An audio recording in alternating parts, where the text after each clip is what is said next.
All right. Today we're talking about systems of equations. Ooh, that means more than one. In fact, it means two.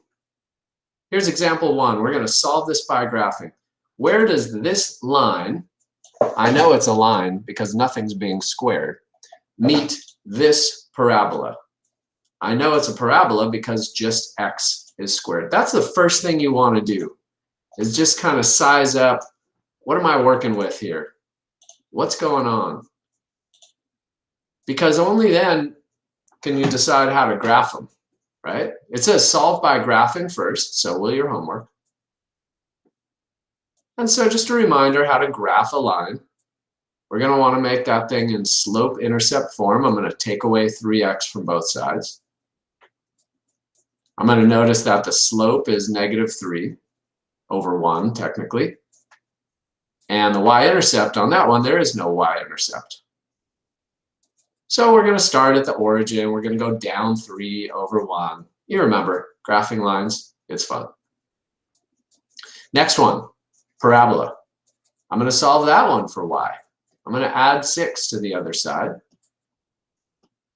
And just like that homework from inequalities several nights ago, you've got a few options on how to graph this. You could solve for x and find the two intercepts, but they're not very pretty. So I'm going to do this one by noting that h is -b over 2a, and there is no b, so h is just 0. And here I go, like I mentioned in reviewing the homework. To find k, I could use the crazy formula, but I could also just substitute that x value in for, or that h value in for x, and I get 6. All right, I found my vertex. I'm just sizing this up. Here goes the line. Y-intercept of 0, slope of -3.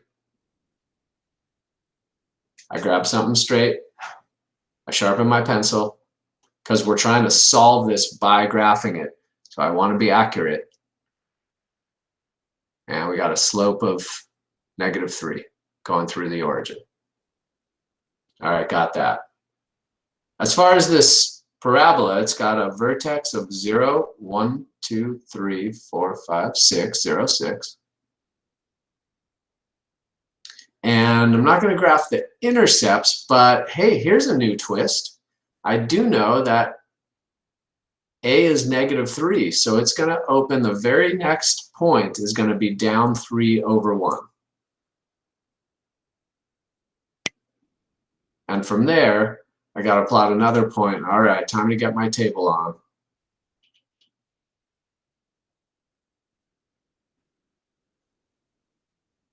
One, 3, 0. Oh, how about, no, I let x equals 0. Let me just grab another point by substituting real quick. What happens when x equals 2? 2 squared is 4. -12 plus 6 is -6. 3, 4, 5, 6.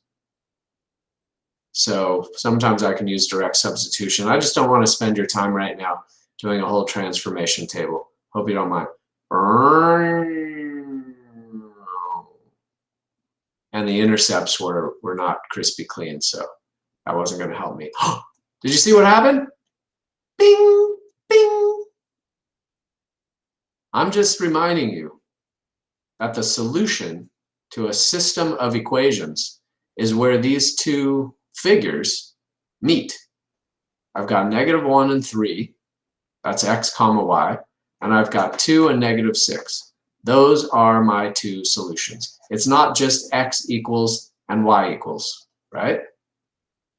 A reminder to selves, when a line crosses a parabola, most likely it's going to hit it in two places. Hey, could have hit it in one spot. Could it have? I think it could have hit it in one spot, somewhere over here. Could have missed it completely and been no solution, right? So we can have 0, 1, or 2 solutions. All right, that's just like background. Let's now solve it algebraically. Oh, by the way, I think my.hrw is going to have you round to the nearest whole number. But hopefully, graphically, it'll be crispy clean. This time I'm going to solve it using remember those two methods, substitution and elimination? This one's pretty good for substitution because, look at, this is an interesting kind of substitution. If I already solved it for y equals this, and I've got the other one, solve for y, that means that I can take this expression for y and substitute it into the second equation for y. That's how I'm going to substitute here. It's not always that you have to substitute for x and plug it like into y equals something, something, something. You want to be slick about this, who you substitute where. Negative 3x squared plus x. You used to do this with two linear equations, but now you're doing it with a linear equation and a quadratic equation. Well, how am I going to solve that? What do I divide by 3, factor out an x? No, silly. It's a quadratic equation. That's what we've spent all chapter, all unit solving. I'm going to scooch everybody over to one side with a positive leading coefficient. And I'm going to do that thing I do. Try factoring first for 30 seconds of your life. Pull out a 3.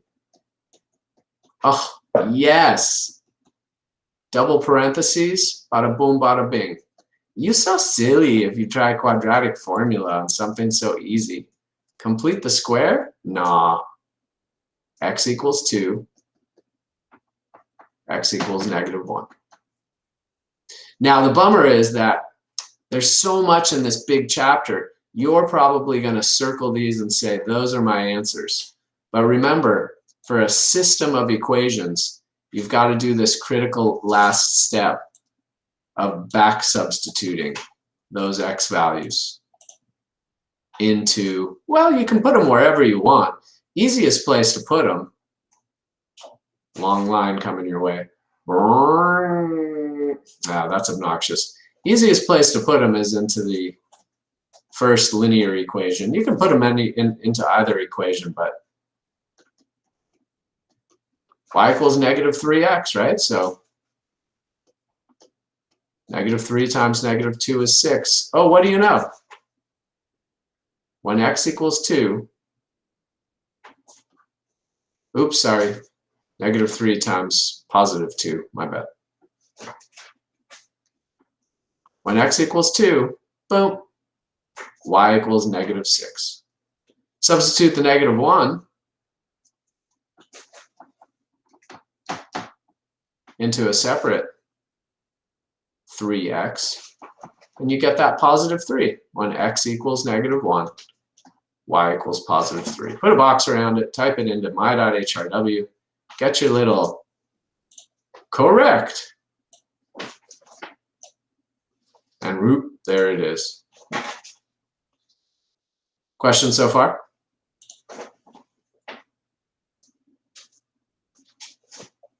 We're going to do that 2 more times, but it's going to get mega harder. Remember, when x is squared and y is squared, ooh, that was that circle stuff. Right here we got a circle and a line. We're going to solve it algebraically again and graphically, but this time let's do the algebra first. We don't usually use graphs to find solutions because oftentimes it doesn't land on the graph paper and we can't get it. So we're going to start by getting this circle into standard form. Remember the equation of a circle in standard form, x minus h squared, y minus k squared equals r squared. You all killed it on this homework. The only issue then here is these 9s in front of each term. So I'm going to divide that whole equation by 9. I got some stuff in the way, otherwise I would put it over 9, but here's that first equation divided by 9, puts it in standard form. Very nice. Note to selves, h is not there, so h is 0. k, opposite sign of what we see in parentheses, r, the square root of the number on the right. Just saying, for when we graph it later. Next up, second equation. I'm going to get that into slope-intercept form. I could take away 2x from both sides and divide by -2, but can I point out that all those numbers are divisible by 2? So x minus y equals 4, and all right, push some things around. There's my second equation. Now, a circle, I'm not going to solve that for y. I'd have to take the square root of both sides, and no. But the line, I just solved for y. So now I can take this material and substitute it for y. We generally don't use the elimination method when we're solving systems of a quadratic or a circle. It doesn't work too well. Sometimes, but not often. So I'm taking this x minus 4 and I'm substituting it into the equation of a circle. Here it comes in parentheses right there, x minus 4.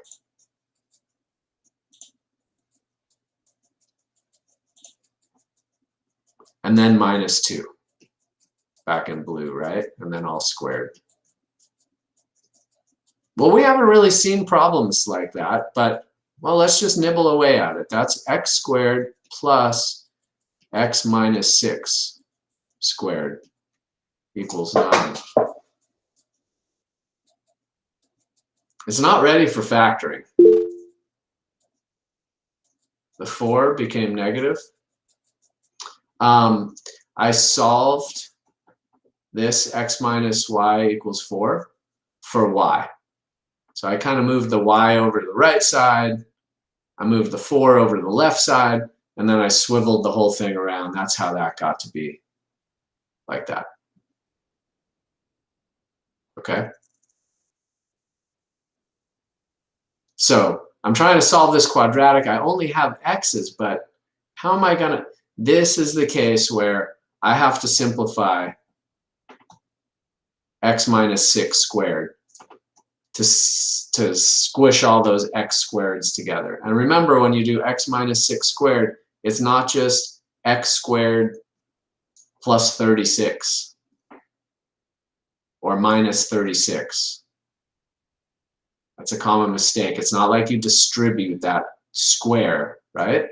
This is x minus 6 times x minus 6. So I got to FOIL that thing out. Here's the wrong move, and here's the right move. X squared plus x times x is x squared, minus 6x, minus 6x, that's minus 12x. Happy face under the rainbow. And then a plus 36. I'm doing it this way because I had no other technique to use where I've got an x squared and an x minus 6 in parentheses. You can't do the square root method either. Ooh, some people think they can square root this whole side and square root that side, and that the square cancels, the square root cancels the square. That doesn't work either, okay, whether it's a plus sign in there. So be careful. That's the magic move right there. And now we go. Scooching all the terms over to the left side. I got 2x squared minus 12x, taking away 9 from both sides, plus 27. We okay? 30 seconds of your life. Start the timer now. Trying to factor. There's no GCF. I'm splitting the 2x up into 2x and x. 27, I'm guessing, is going to be a 9 and 3. Kind of excited because 9 and 3 make 12, but womp womp. They'd both be negative. Minus 9x is fine, but the 3 gets multiplied by the 2. I'm not feeling it so much. I'm going to flip-flop the 9 and the 3. I might even play with a 27 and a 1, but that's another womp womp. 30 seconds is up. Factoring did not work. Raise your hand if you want to try completing the square. Couple of you, all right. We're going to scooch the 27 over to the right side. On the left side, don't forget, don't just divide the 12 by 2 right away. I got to factor out that 2 first.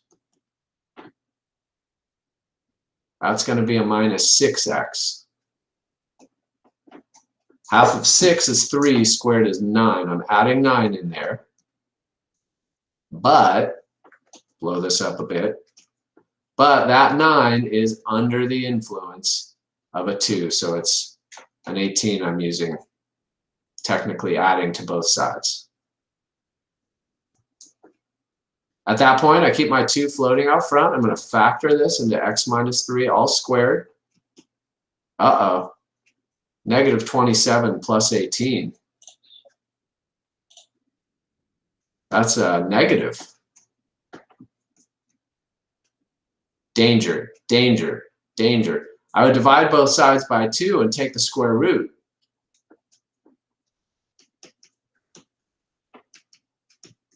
But that's going to be plus and minus the square root of a negative. Quadratic formula people out there. Woohoo! You would have checked the discriminant first. Hopefully you wouldn't have just dove into the whole quadratic formula. That would have been 12 squared minus 4 times 2 times 27. Uh-oh, that's negative. That's a negative 72. There's no real solutions. One way or another, there's no real solutions. And you folks who did the homework of inequalities and you reported solutions that were, this would be add 3 to both sides, plus minus. Negative is there's an I, square root of 9 on top is 3. Square root of 2 on the bottom, you'd have to rationalize that. Ay, ay, ay. What a mess. If you get no solutions, as long as it's not an inequality, that's cool. No solutions. Now I'm out of room right here, but let me show you what's going on. How can this happen? I'll just whip up a little graph over here.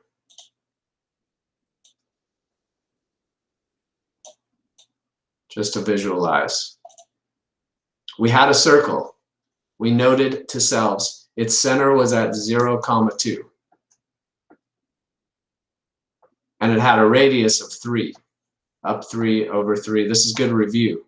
Down 3, left 3, right 3, right? That's how to graph a circle. Looks a little off for some reason, but you get the idea. We also had a line in slope-intercept form. Its equation was y equals x minus 4. Had a y-intercept of negative 4, and it had a slope of 1 in front of the x. Ah, a swing and a miss. That's what happens graphically again. Could have been one solution if this line just touched the circle. Probably would have been 2 solutions if it would have gone through it.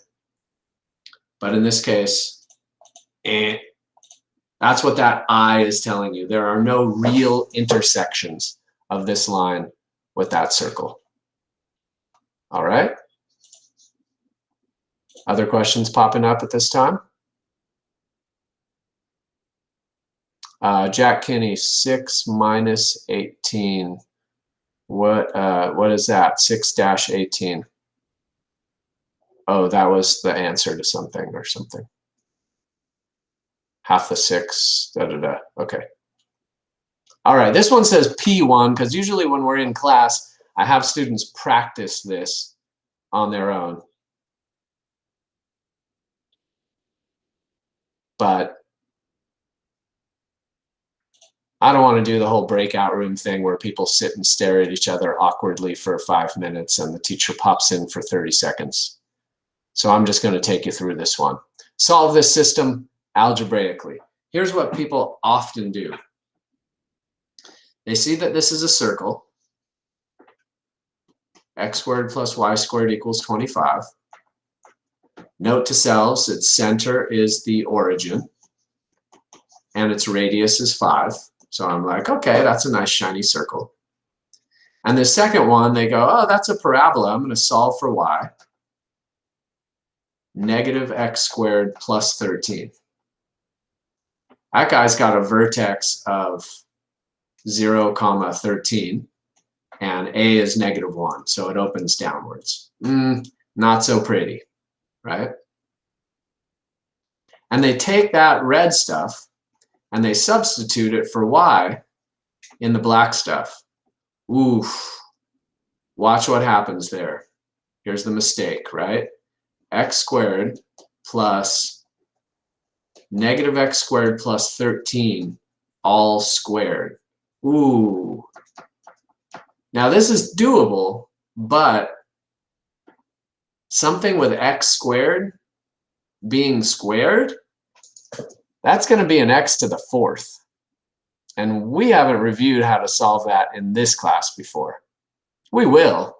Again, it's doable, but there's a better way. You could use the elimination technique, but even using substitution, watch this. What happens, this is a trick now, what would happen if I solved this second equation for x squared?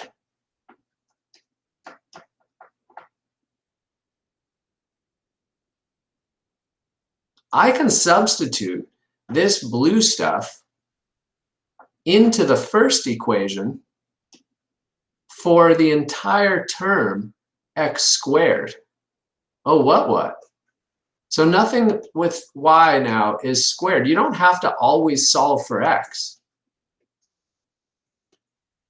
And here's the rest of that first equation. That's pretty tricky. Now, back in the day, in Algebra 1, a lot of you probably loved the elimination technique. Let me just show you how that would go. X squared plus y squared equals 25 on the top. On the bottom, I'd probably scooch the 13 over to the right side, and I would multiply everything by a negative. Negative x squared minus y. 13's over on the right side. So far it's positive, but then it becomes negative again, equals negative 13. I scooch the 13 over to the right, and I multiply the second equation by negative 1. Or you could just subtract. But look at what I'm doing. I'm eliminating my x squareds. Y squared on the top minus y on the bottom equals 12. Same thing either way, but this is a tricky problem. Back where I'm going, y squared minus y minus 12 equals 0. Questions on how I got to here? Either on the left side of the page or the right. 30 seconds of your life to try to factor starts now. Yes, y minus 4, y plus 3. Sweet! Y is 4 or y is 3? Groovy? Don't just put a box around those, though. We're not just solving for y, we're solving for x. Wait, where do I put this? I'm kind of liking this second equation because I don't have to square the y then. And I've got to do it not once, but twice. Could we size this thing up? Because it's getting a little hectic. I'm a little lost. For reals. What is going to happen here? It's centered at the origin, this circle. It's got a radius of 5.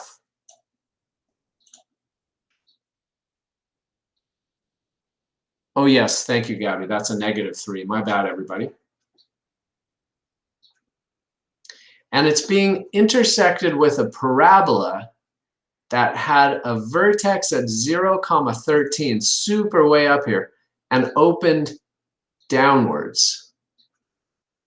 Oh gosh.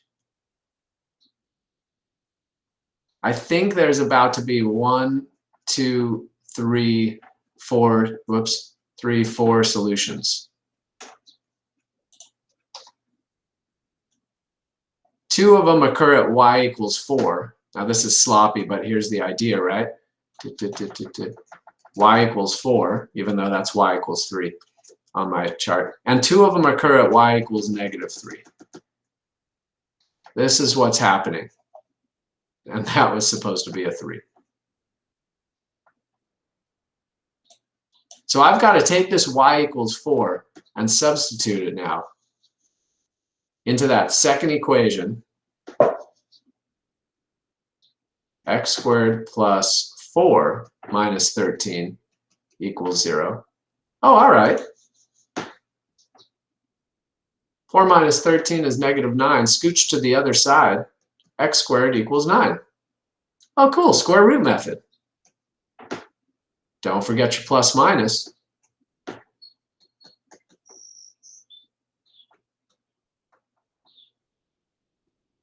Wait. Y equals 4 and x equals plus and minus 3. That's right. We just got 2 solutions out of 1. -3, 4, and +3, 4. Let's do it again for -3. On the other hand, x squared minus 3 minus 13 could also equal 0. Oh, sick. That's x squared equals 16. That's x equals plus and minus 4. I got 2 more solutions. X equals -4 when y equals -3. And x equals +4 when y equals -3. Da da da da. 4 points of intersection.